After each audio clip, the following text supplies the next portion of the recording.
chegar e acreditar que estamos juntos nessa luta. Vamos resolver, ajudar nessa conduta. Sempre uma luz no fim do túnel, pode acreditar. Problemas todo mundo tem, a vida é um teste. Nem precisa nota 10, no caminho a gente cresce. Senta aqui, seja bem-vindo ao nosso podcast. Podcast. Olá, bom dia, boa tarde, boa noite. Sou Lúcia Rosas e esse é o nosso 5º episódio da primeira temporada do Podcast. E nesse podcast a gente vai conversar de um assunto muito importante e que tem me intrigado bastante. Esse assunto é o seguinte: toda vez que a gente fala em parentalidade, a gente esquece do par conjugal. E isso sempre me inquietou. Por isso que nesse podcast a gente vai conversar com uma convidada para lá de especial, uma amiga querida e colega que vai falar desse tema e vai lhe dar uma luz no fim do túnel. No divórcio colaborativo, a gente tem essa preocupação de ir mais profundamente nos temas, de tratar o casal conjugal, de cuidar desse casal para que a gente possa fortalecer o casal conjugal, o casal parental. Por isso, eu estou aqui hoje com minha querida Sinara Dantas, que é doutora em família, mestre em psicologia e psicoterapeuta de casais. Ela também é pesquisadora em conjugalidade. Por isso que o tema não poderia estar na mão de outra pessoa, e sim de Sinara. Então vamos aqui conversar com a Sinara e eu vou colocar para vocês todas as minhas preocupações em relação a isso. Então, se você está passando por um divórcio, ou se você já está divorciada ou divorciado, e está com essa preocupação em relação o que eu faço com tudo que aconteceu na minha vida até hoje? O que é que eu posso fazer para que as minhas questões, os meus problemas com a minha ex-esposa ou meu ex-marido não atrapalhe a construção da minha parentalidade junto com essa mesma pessoa? Afinal, somos pais dos mesmos filhos. Então, com você, Sinara, seja muito bem-vinda. Muito obrigada. Muito obrigada por ter aceito, né? Sinara é uma parceira. E a gente vai aqui conversar, Sinara. Então, gratidão pela sua presença. E com a palavra, Sinara, isso acontece muito no seu consultório? Aparece muitas questões relacionadas à parentalidade, como é que o casal tá naquele momento para tratar das questões que, por exemplo, agora no final do ano são as férias escolares, né, Sinara? São as férias escolares, os passeios, os eventos. Então conta pra gente aí e pode abrir aí que a palavra é sua. Primeiro, obrigada pelo convite. O tema é realmente instigante e necessário, né? A gente já vem debatendo isso há um tempo na clínica, mas essa possibilidade de trazermos esse tema de uma forma mais ampla é excelente. Exatamente pelo que você começa falando. O par conjugal, ele permanece, mesmo com a dissolução do vínculo conjugal. E a grande preocupação das pessoas, até antecedendo o período de divórcio, o período da decisão, né, por um divórcio, muitas vezes algumas pessoas se prendem à ideia de que ficando juntos vai ser melhor. Então eles estabelecem um prazo. Eu vou esperar meus filhos ficarem adolescentes. Ou eu vou esperar meus filhos entrarem na faculdade. E esse tempo de espera, que na verdade é uma justificativa para a falta de coragem de tomar essa decisão, muitas vezes não é porque as pessoas são frouxas, mas existe uma coisa instintiva até do próprio animal. Ele muitas vezes, diante do medo, de uma situação em que eles têm receio, eles paralisam. Então vamos parar de culpabilizar as pessoas por não terem tomado a decisão, justificando de que às vezes, na maioria das vezes, essas pessoas ainda não estão preparadas emocionalmente para essa decisão. E quando a gente não está preparado emocionalmente para a decisão, a gente vai procurando o que a gente chama de bode expiatório, né? O depositário das nossas angústias, em que a gente vai se justificar de que não consegue levar à formalização dessa dissolução do vínculo por conta dos filhos. E aí eu sempre falo assim, gente, seus filhos estarão bem se vocês estiverem bem. Esse é um ponto importante. Né? Quando o pai e a mãe estão felizes, o filho vai sentir essa tranquilidade e vai ter uma continuidade. Apesar do par amoroso ter se dissolvido, eles devem continuar juntos enquanto par, mas um par de pais, o par conjugal como pai e mãe. Perfeito, gente. Porque vocês já ouviram falar que mesmo após o divórcio, o par continua? Pois é, Sinara. Isso é uma grande novidade, sabe por quê?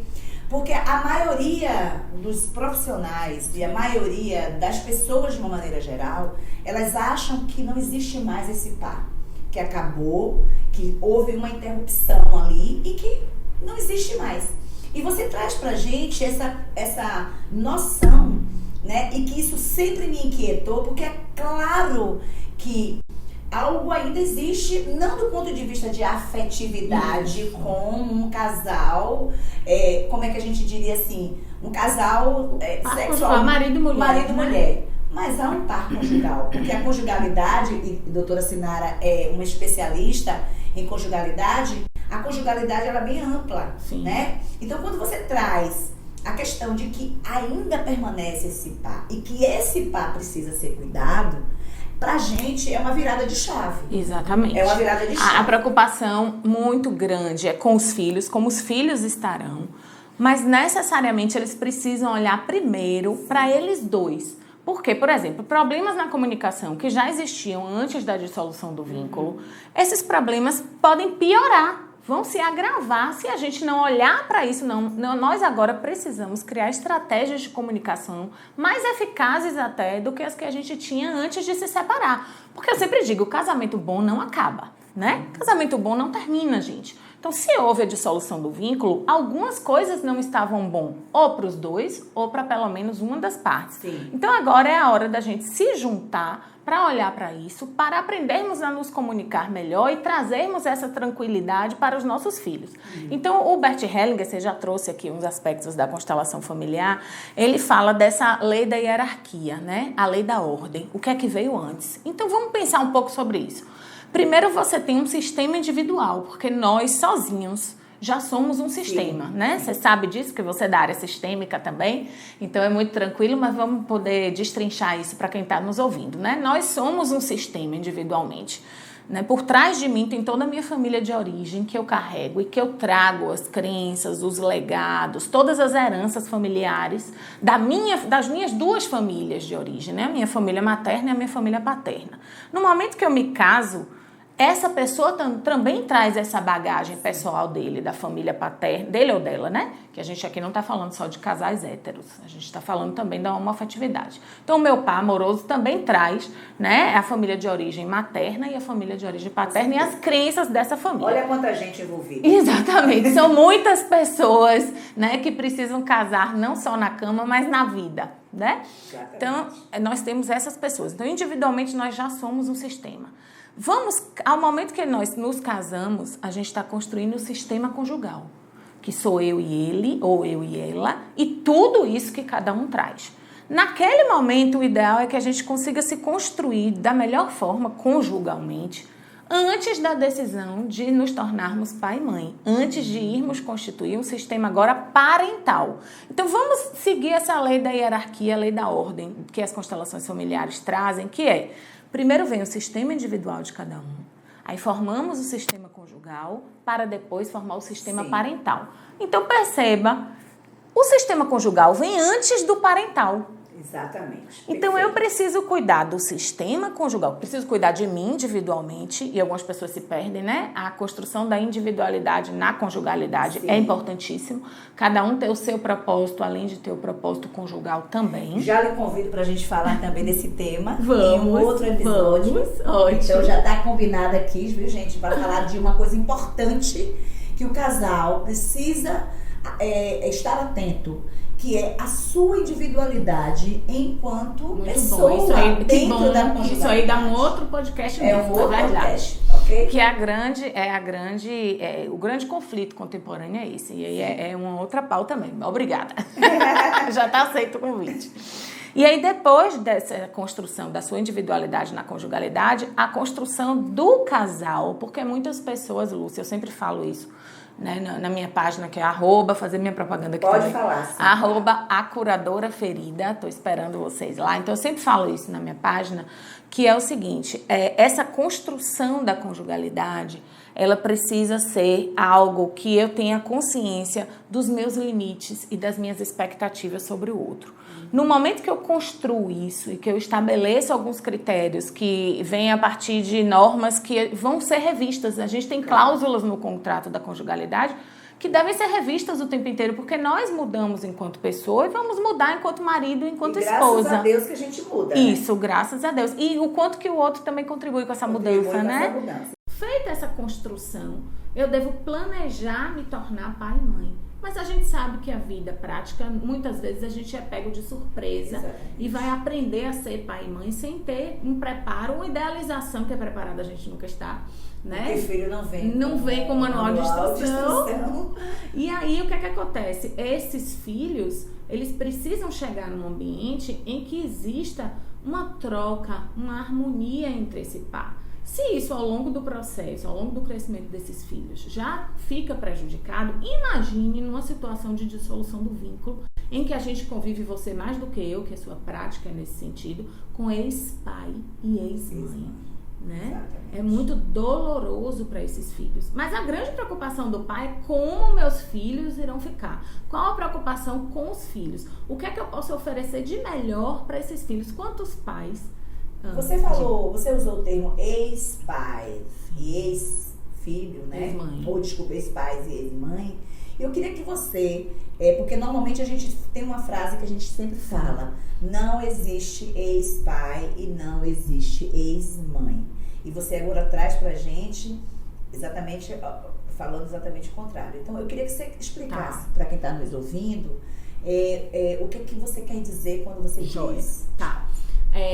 Não pode existir ex-pai, nem ex-mãe, né? Eu tive um filho, eu não só gerei esse filho, como eu tenho responsabilidades sobre ele. Só que essas responsabilidades, na prática, não necessariamente são objeto de importância para aquele homem ou para aquela mulher.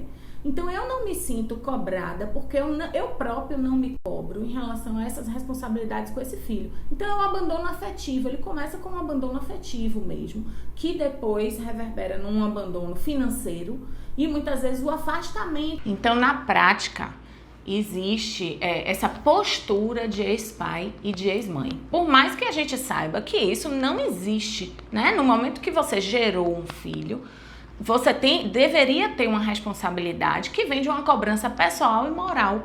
Mas muitas pessoas não se cobram e terminam atuando como ex-pai e ex-mãe. E as consequências são terríveis, porque esse indivíduo sente os efeitos do abandono, né? Do abandono afetivo, passa a comparar, né? O pai do meu amigo, o pai da minha amiga, a mãe da minha amiga. É tão diferente do que eu tenho e isso traz consequências para a vida adulta. E eu sempre, já que a gente parou um pouquinho aqui nesse tema, eu sempre, quando eu tenho oportunidade, eu digo assim, se você não teve um pai presente, afetivamente, financeiramente, socialmente contigo, ou uma mãe, o que é que você pode fazer?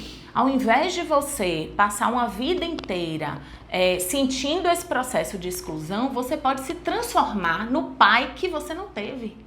Ser para um filho seu tudo aquilo e toda aquela pessoa que você gostaria que estivesse com você, que você gostaria de ter tido. Então, a boa cura dessa ausência parental é você ter a possibilidade de, na sua vida adulta, ser essa mãe ou esse pai que você não teve. E a gente fala muito também, principalmente na psicologia, da criança ferida. Sim, né? Sim. E às vezes essa dimensão da parentalidade tem feridas profundas, né? E que as pessoas não trabalham.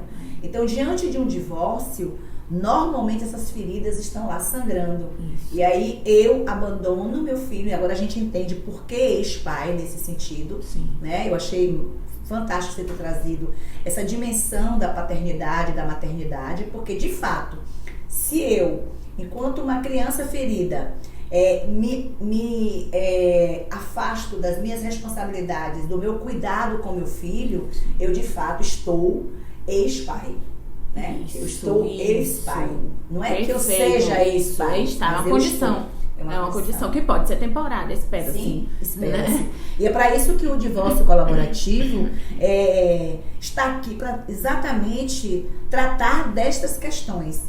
Então, o profissional de saúde mental, psicólogo, psicoterapeuta que está presente na equipe interdisciplinar colaborativa, ele não vai fazer uma terapia, uma terapia individual, assim. Sim, né? Não é um acompanhamento por sessões terapêuticas. Exatamente, esses aspectos pessoais, né? Emocionais e psíquicos dentro e durante o divórcio. Ou seja, eu estou no divórcio e o que é que isso impacta em mim? Naquela criança ferida lá. Então, nós trabalhamos e trazemos esses profissionais exatamente para esse suporte, para ajudar essas pessoas a atravessar esse divórcio da melhor forma possível e aí sim construir um par parental adequado que vá atender as crianças. Por isso que a gente trouxe esse tema aqui hoje. Entendeu, Senara? Então, recapitulando até aqui, o que eu entendi, e isso aí foi muito importante você ter trazido, que é essa questão do ex-pai, ex-mãe, a atuação desse sujeito que está ali presente naquela questão. Mas eu queria dizer o seguinte, como é que a gente pode, quem está nos ouvindo, por exemplo, parar para refletir ou parar para cuidar desse par conjugal que permanece após o divórcio? Que também foi outra coisa. O processo terapêutico, né? Aqui já falando da minha linha mesmo, da minha área, né? De atuação. O processo terapêutico com casais, ele envolve 3 aspectos. Ou você faz um processo terapêutico para que o casal fique junto, né? Então você vai reconstruir um vínculo para ficar junto. Aí o casal que ainda não decidiu, né? Pelo fim do vínculo. Ou você vai construir uma separação boa e respeitosa. Existe separação boa e respeitosa, sim. O divórcio colaborativo, por exemplo, prevê isso, focado nisso, na atuação para isso. Né? E o terceiro aspecto do processo terapêutico é eles poderem dizer o que nunca disseram. Quantas vezes eles chegam no consultório e a partir da minha presença, ou quando você é mediadora, você percebe isso, o quanto que a expressão do par conjugal mostra que ele está diante de um conteúdo que nunca foi trazido. Porque muitas vezes, Lúcia, os casais se casam e aí a gente diz assim, existe a conjugalidade, mas não construíram um casamento. Então eles estão casados, muitas vezes numa via civil, né? Mas não construíram o casamento, eles não têm intimidade, eles não comungam nada, eles não organizam o período de férias, eles não estabeleceram que devem ter algumas refeições juntos.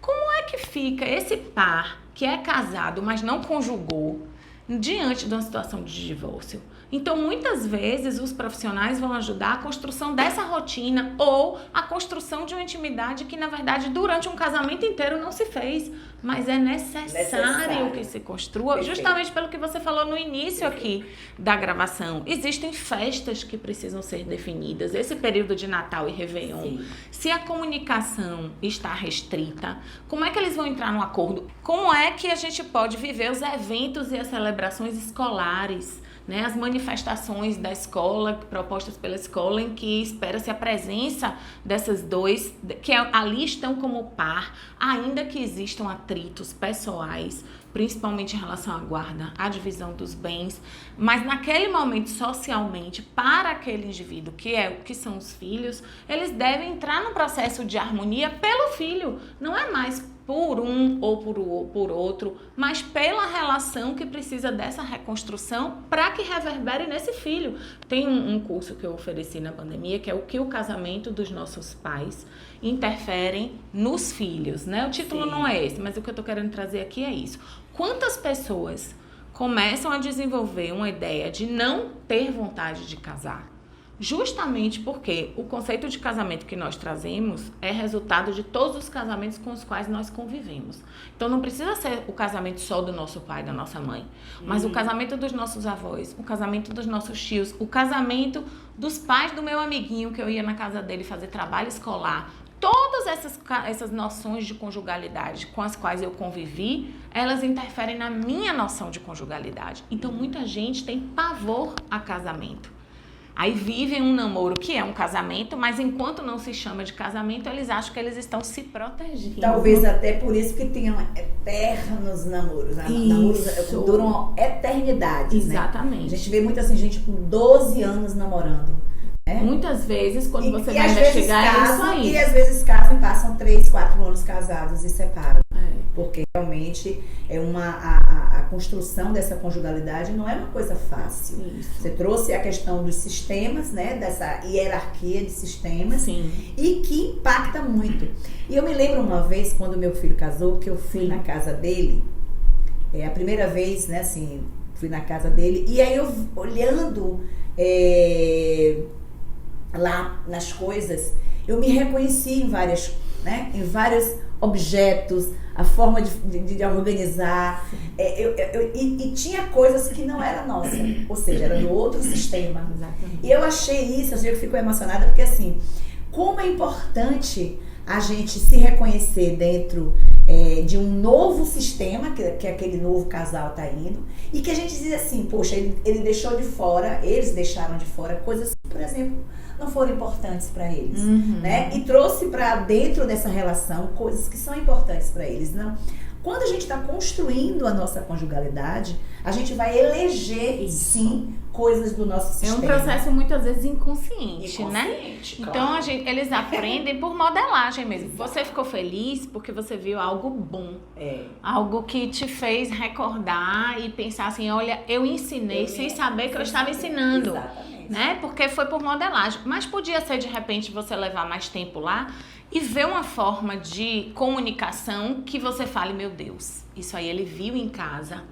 Né? Essa forma rude de falar e repetiu. E como é que eu posso ajudar esse sujeito? Só que tem um processo inconsciente ali. Às vezes eu passo a vida inteira querendo ser diferente do que minha mãe foi como mãe, por exemplo. E aí vem meu filho e fala assim, você tá igual a minha avó.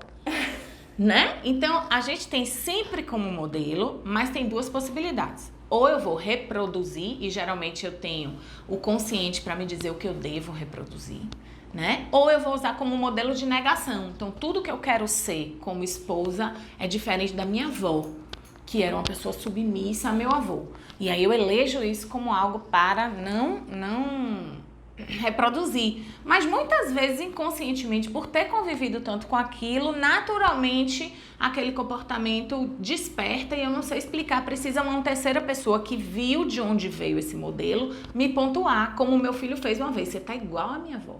E eu falei, meu Deus do céu, e eu lutei tanto para não reproduzir isso, né? Então, olha as consequências que tem o convívio com alguns casamentos na nossa expectativa de conjugalidade, que vem desde a infância mesmo. Tem crianças que você entra em contato que eles falam, eu não quero casar, Deus me livre casar. E outras pessoas falam assim, não, eu quero uma companhia, é tão gostoso casar. Eu sei que isso causa uma responsabilidade muito grande no par amoroso, mas a gente está aqui para isso, né? Para isso, para poder pensar sobre esse aspecto, né? Exatamente. E principalmente esse par no divórcio. Que aí, eu entendo o seguinte, que isso tudo aflora. Transborda. Né? Então, eu já ouvi casais, assim, eu fazendo uma mediação, e eu já ouvi alguém dizer assim, ela quer, na mediação, ela quer que fazer comigo o mesmo que a mãe faz com o meu sogro. Né? Então, já no processo de divórcio, já diante de uma mediação, já sabe. E olha a reação dessa pessoa, né? Em relação a isso. Tanto que a mediação, ela teve sucesso no sentido de que eles chegaram a um acordo e ficaram bem, mas foi preciso acolher isso aí. Então, a gente não podia dizer assim, isso aqui é apenas um desabafo. Não, porque isso teve importância para ele, tanto que chegaram ao divórcio. Então, eu queria saber de você, assim, quando a gente fala, tinha uma questão assim muito grande, que era Eu vi isso enquanto terapeuta e como advogada também. Então, assim, eu já ouvi colegas terapeutas dizendo assim, a gente às vezes faz, tá no processo terapêutico e o nosso cliente, nosso paciente, ao sair dali, vai falar do divórcio com um advogado, ele volta completamente diferente. Sim. Ele volta completamente diferente. Então, eu queria que você, enquanto psicoterapeuta, e que lida com pessoas que estão em processo de divórcio também, qual é a dificuldade sua em relação a essa questão, ou seja, da conjugalidade dentro do divórcio, né? Como é que seu paciente chega, né? Seu cliente chega para você e diz, eu tô na justiça, eu tô no divórcio. Como é isso aí que você... Na verdade, assim, as pessoas chegam com muitas mágoas do que aquela pessoa foi para ela, enquanto par, né? Então, meu esposo, minha esposa, eu tenho uma perspectiva sobre eles. E isso fica registrado. E se eu não tenho alguém que possa me explicar o seguinte, a partir do momento que vocês decidem pela dissolução do vínculo, vocês estarão lidando com uma outra pessoa. Aquela pessoa continua sendo a mesma, mas emocionalmente ela também está se preparando para a dissolução desse vínculo. Perfeito. Há um reconhecimento. Eu tenho que me dar a chance de conhecer de uma outra forma essa pessoa, enquanto eu também hoje sou um homem ou uma mulher transformada. Até porque as decisões são outras. Isso, e eles precisam compartilhar decisões, até a escolha da guarda, né? Das responsabilidades que serão compartilhadas, a guarda vai ser alternada ou compartilhada, mas eles precisam compartilhar ideias para resolverem o que é melhor para os filhos. E aí o que é que ocorre? Muitas vezes eu vou descontar a minha raiva ou a minha dor, a minha frustração, os meus sentimentos do divórcio nos meus filhos. E aí eu tenho forma de atingir o outro, Sim. atingindo o filho ou premiando esse filho para que essa premiação atinja o meu parceiro. Gente, o seu foco aí agora não é mais na parceria, no que você vai interferir para o outro. Tudo que você fizer para o seu filho vai ter reflexo sobre o outro. Mas se você não cuida disso, você está ficando no mesmo jeito que você estava quando você estava junto. Porque o que é que a gente vai trabalhar? A gente vai trabalhar a transformação dos sentimentos dolorosos numa possibilidade de desejo que o outro seja feliz, mas uma indiferença em relação ao que o outro é como homem e mulher. O principal foco Isso agora... é bem complexo, né? Exatamente, porque as pessoas uma vez me perguntaram, até teoricamente nos meus estudos, qual é o contrário do amor. E eu, ainda no ABC ali dos estudos amorosos, Sim. falei numa banca, o contrário do amor, fiquei assim, eu falei, é a raiva. Na hora, veio, né? Gente, e é o que o senso comum traz. Na hora do nervoso, veio o que o senso comum defende. E aí os pesquisadores de conjugalidade falaram, não, Sinara. E aí parece que eu comecei a engatinhar a partir daí. O contrário do amor é a indiferença. Se você ainda está preso pela raiva, você continua casada com aquela pessoa. Você está casado pela raiva, pelo sentimento de dor, de vingança. Todo esse sentimento mostra que vocês ainda estão casados. Quando você começa a trabalhar a indiferença, você demonstra neutralidade Exato. em relação àquele par. Que não quer dizer, eu quero que você se exploda. Não é isso. Não é uma indiferença no sentido de anulação. Não. Mas é uma indiferença no que aquela pessoa representa para mim como mulher ou como homem. Eu digo o seguinte, você não está mais afetado por aquela pessoa. Não tem mais afetos que tem a ver com afeto. Ou seja, eu percebo, por exemplo, nas mediações e mesmo na prática corporativa que casais que o conflito é o elo que liga os dois. Perfeito. Então, se acabar o conflito, eu não vou ter mais essa pessoa, eu não vou ter mais esse elo. E aí, geralmente, esse conflito só acaba quando aquela pessoa Emocionalmente. dá continuidade à vida amorosa. Quando aparece uma outra pessoa que muitas vezes salva esse casal dessa doença, eles adoeceram, o vínculo ficou adoecido e cada um começa a adoecer. Então, quando minha atenção se direciona para um novo par, ainda que precoce, porque muitas vezes tem toda uma mágoa, né? Mas muitas vezes é aquela atenção que vai agora para um novo par que vai fazer com que esse vício da briga e do conflito vá para um outro lugar, né? Dentro dessa perspectiva. Eu trouxe aqui esquecimento e superação, que você está falando de afetar, né? Perfeito. Se aquilo te afeta. Gente, ninguém precisa esquecer o que aconteceu. Ninguém teve nenhum distúrbio neurológico que vai fazer você esquecer. Mas a superação, ela é imprescindível, né? Fez parte, por mais que tenha doído, me ensinou, né? Teve muito ensinamento.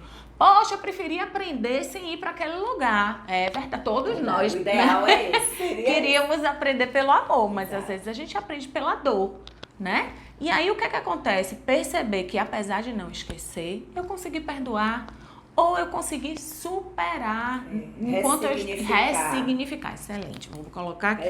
Ressignificar. Essa é a palavra.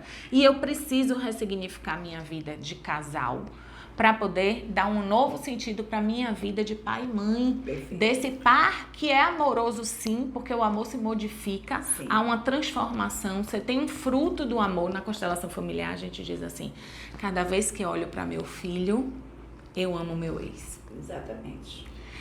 E é tão doloroso as pessoas aceitarem isso, né? Mas é tão importante para aquele ser perceber que ele veio fruto de um amor. E naquele momento, se ele foi fruto de um amor, você olha, você vê a postura do menino igual a do pai, o sorriso, a cara da mãe. As pessoas na rua falam, meu Deus, ele é a cara de sua ex, ele é a cara da mãe dele. Você vai conviver com aquilo. Então, se você não ressignifica, você fica preso na dor, na raiva. Aí você quer descontar, ou premiando demais esse filho, ou punindo esse filho da sua presença para afetar o outro. Você ainda tá preso. Tá casado. Tá casado. Por isso que o objetivo desse episódio é exatamente a gente abrir um pouco a visão em relação ao cuidado para o par, né? Para o par conjugal, para que ressignifique esse par, para que essa relação seja ressignificada, porque vai ter e vai continuar essa relação. Sim. A gente fala em mediação, que a mediação ela é um método, né, adequado às questões onde há uma relação continuada, ou a possibilidade de ter uma relação continuada, como é no caso geralmente de pais, quando tem exatamente, filhos, quando tem né? filhos. Então, por que isso? Porque a gente está falando de relação. Quando a gente fala de casal, a gente fala daquilo que você fala, que Terezinha Férez fala, que é uma relação a três, né? Que eu queria que você falasse um pouco sobre isso, para as pessoas até entenderem que, de fato, vai haver a relação nessa linha do tempo. Então, mesmo que a gente, enquanto homem e mulher, não se relacione daquela forma, como a gente entende, né, um casal, homem e mulher, mas essa relação vai continuar, vai perdurar. Esse par conjugal pós-divórcio, que é a novidade dessa temporada, vai permanecer para que dê força, para que dê, digamos assim, substrato, né, sustentação a esse par parental, que é tão importante no desenvolvimento dos filhos, né? Então eu queria que você falasse para as pessoas entenderem que existe esses três. Essa teoria Terezinha Férez traz muito, mas ela é de Felipe Caillet, tá? Sim. Ele diz que numa relação amorosa, 1 mais 1 igual a 3, né? Que é o quê? Um indivíduo mais o outro indivíduo igual aos dois indivíduos separadamente, mais a relação. Então, muitas vezes, eu vou ter que ceder e vou ter que andar numa direção do que é melhor para a relação. Quando eu penso que eu estou fazendo isso pelo meu parceiro amoroso, eu às vezes acho um absurdo eu me rebaixar para fazer isso pelo outro. Mas quando você pensa que fazer pela relação vai deixar essa pessoa melhor, mais feliz, e naturalmente ela vai estar feliz para a relação, para mim, para os filhos, para tudo, você consegue fazer pela relação. Quando há dissolução do par conjugal, a relação continua existindo. E a gente precisa lembrar muito dela. Por quê? O que é que acontece? Muitas vezes, quando eu, mulher, estou decepcionada por algo que meu marido fez, eu naturalmente crio uma aliança com minha filha e conto para ela tudo que o pai fez. E lá na frente, eu descubro quanto isso foi errado de ser feito. Por quê? Ainda que exista uma mágoa, a mágoa é minha com aquele homem. E na relação com minha filha, ela deve estar fundamentada na admiração por aquele pai, né? E como é que eu posso fazer com que minha filha volte a admirar aquele pai se ela levou para si a minha mágoa dele como homem? E aí, muitas vezes, quando ela cresce e vai buscar um outro homem, ela tem receio de encontrar um outro homem que faça tudo aquilo que o pai dela fez com ela. Exatamente. E aí, as orientações sexuais passam por um processo de autoanálise que interfere também, né, em toda a dinâmica familiar. Então, é importante que eu perceba que essa relação continua, que eu preciso, ainda que magoada com esse homem ou com essa mulher, tá, gente? A gente está sempre falando dos dois gêneros aqui. Sim, claro. Eu preciso blindar a minha filha ou meu filho de decepções com essa pessoa, enquanto homem ou enquanto mulher. Isso pertence a mim. E nutrir nela o que esse pai tem de bom. Exato. Independente do que ele fez comigo, isso é um problema meu e dele, é uma questão minha e dele, que nós até já superamos e estamos trabalhando isso de outras maneiras, né? Às vezes acontece também. Mas perceba o caráter dele, perceba o quanto que ele é presente, né? Ou dela, né? O quanto que são presentes, o quanto que continuaram trazendo você como uma peça muito importante da vida deles, ao invés de ficarem presas ao que ele foi como pai ou como homem ou como mulher. Isso, Sinara, é muito, muito importante e é muito sério, porque essa disfunção em relação ao que ele representa para mim e a responsabilidade sobre as minhas mágoas pode levar a uma alienação parental. Isso. Que é um tema extremamente discutido e extremamente sério. E que isso também tem a ver com como eu me relaciono durante o casamento. Porque a gente sempre acha que uma alienação parental ela ocorre na separação. Hoje eu me separei, a partir de amanhã eu vou alienar. Não, às vezes dentro do casamento, eu ainda casada, eu destruo a imagem do meu marido ou destruo a imagem da minha esposa perante meus filhos. Eu desautorizo a minha esposa, eu desautorizo o meu marido. Isso já constitui, no meu entender, uma alienação. Maravilhoso. Porque se eu não respeito, não honro aquele pai, aquele marido que está ali perante os meus filhos, eu estou destruindo a imagem dele, dessa pessoa, do meu parceiro. Não precisa estar separado. Não precisa estar separado. Apesar de que os estudos mostram que após o divórcio, é mais comum. Por isso que é importante que a gente cuide desse par conjugal, que é o tema desse episódio, e que eu estou muito feliz em que você está aqui contribuindo com a gente em relação a isso, porque isso sempre me inquietou mesmo, até hoje.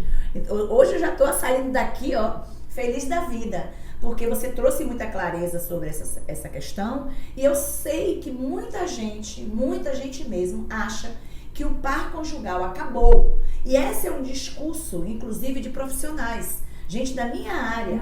Não, o par conjugal acabou, agora é o par parental. Gente, não existe isso, entendeu? Então, e você trouxe muito bem. Então, quando você fala de que é importante eu me responsabilizar, olhar para as minhas mágoas, para as minhas dores, para as coisas que eu não resolvi junto ao meu marido, nem à minha esposa, isso é uma responsabilidade minha. Sim.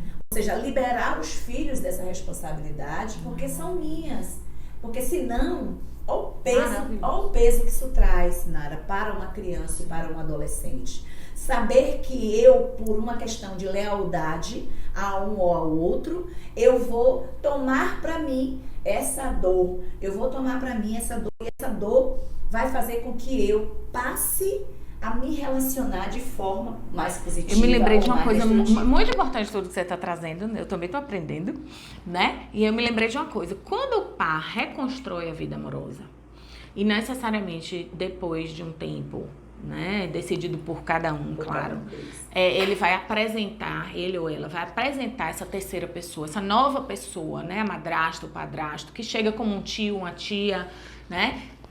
o quanto que esses filhos, por uma questão de lealdade, às vezes não conseguem aceitar essa nova escolha do seu pai ou da sua mãe, porque se sentem traindo a própria mãe. Porque a própria mãe ou o próprio pai pratica a alienação parental sem saber que tem esse nome, sem perceber, né? E aí é o papel de vocês mostrarem isso. Mas muitas vezes quando você vai terapeuticamente analisar, é apenas por medo do que essa mãe ou esse pai vai sentir se ele se der bem com essa nova escolha do pai ou da mãe. Isso é muito frequente, Lúcia. A sociedade prega que quando a criança tem a idade já de ter um celular, eu não preciso mais falar com aquela mãe ou com aquele pai, eu vou me comunicar com meu filho só pelo celular. E aí evitam a comunicação, né, com esse pai, com essa mãe, que precisa existir, porque a perspectiva do que está acontecendo com esse filho, pré-adolescente, adolescente, a partir de alguém que exerce ali a função materna ou paterna. É necessário essa comunicação. Não dá para educar por WhatsApp. Eu mesmo, pessoalmente, tenho dificuldades, me dou muito bem com o pai da minha filha, mas tenho algumas dificuldades em relação à comunicação, porque ele gosta de mandar mensagem de voz. Às vezes eu trago algo meu para as pessoas perceberem a humanidade que tem por trás, tá? Eu também vivi uma experiência de divórcio, e aí, assim, ele gosta de mandar áudio. E eu, como trabalho atendendo pessoas, nos intervalos é muito melhor eu ler uma mensagem escrita do que escutar áudio. Então, muitas vezes eu vou escutar áudio no final do dia.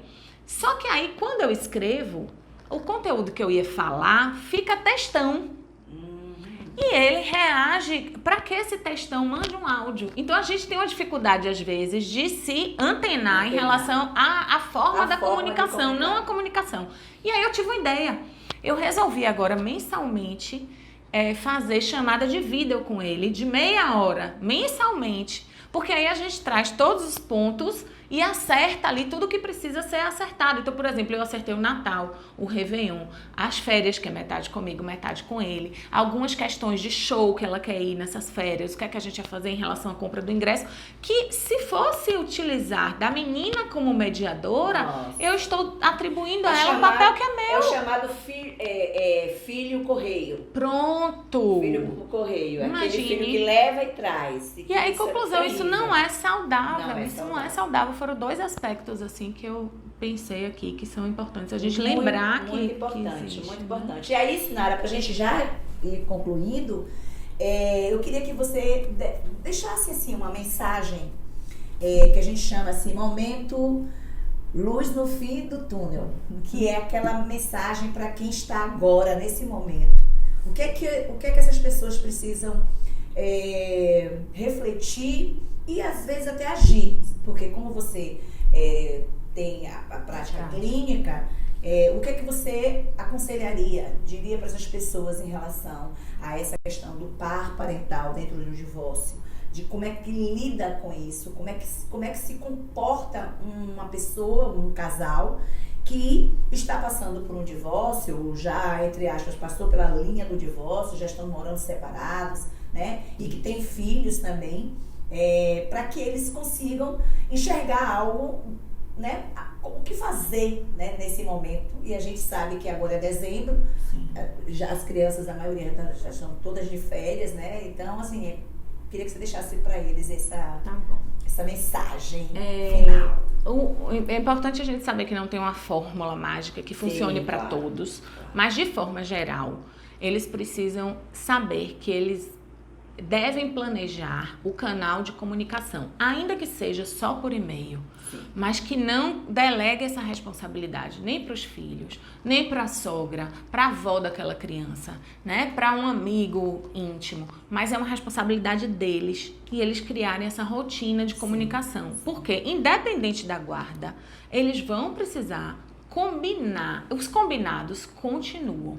Um outro aspecto eu preciso nutrir, meu filho, admiração por essa pessoa que é meu ex, né? Seja o pai do meu filho, a mãe do meu filho. É importante 2 aspectos, que ele reconheça que apesar da dissolução do vínculo, ele foi fruto de um amor, né, de uma relação em que houve troca, em que houve carinho, e que ele veio nesse lugar, né? É muito importante a gente, enquanto adulto, saber desse lugar que a gente teve na vida daquelas 2 pessoas que hoje já não se amam mais como marido e mulher, mas que viveram uma parte do tempo juntos.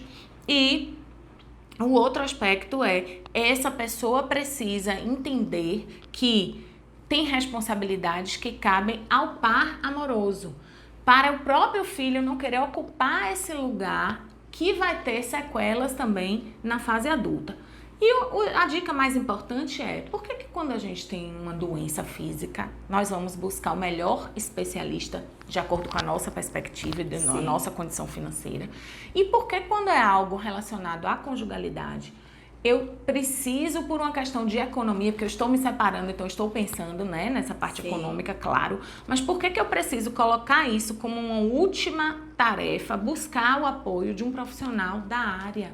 Porque você vai ter um investimento financeiro, mas você vai ter uma economia emocional que vai levar para o resto da vida. Então, um divórcio colaborativo, uma mediação, um terapeuta, né, de casal e terapeuta para os seus filhos também. Organizar isso não é gasto, é um investimento que pode garantir a sua tranquilidade e a tranquilidade do sistema inteiro.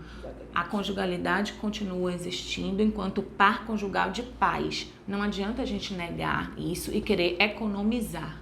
Vai economizar, mas vai ter tantos gastos que às vezes você vai promover para ver os seus filhos felizes, quando na verdade o emocional é que está precisando de investimento. Fora exatamente essa questão emocional, né? Eu acho que essa moeda que a gente tem, né?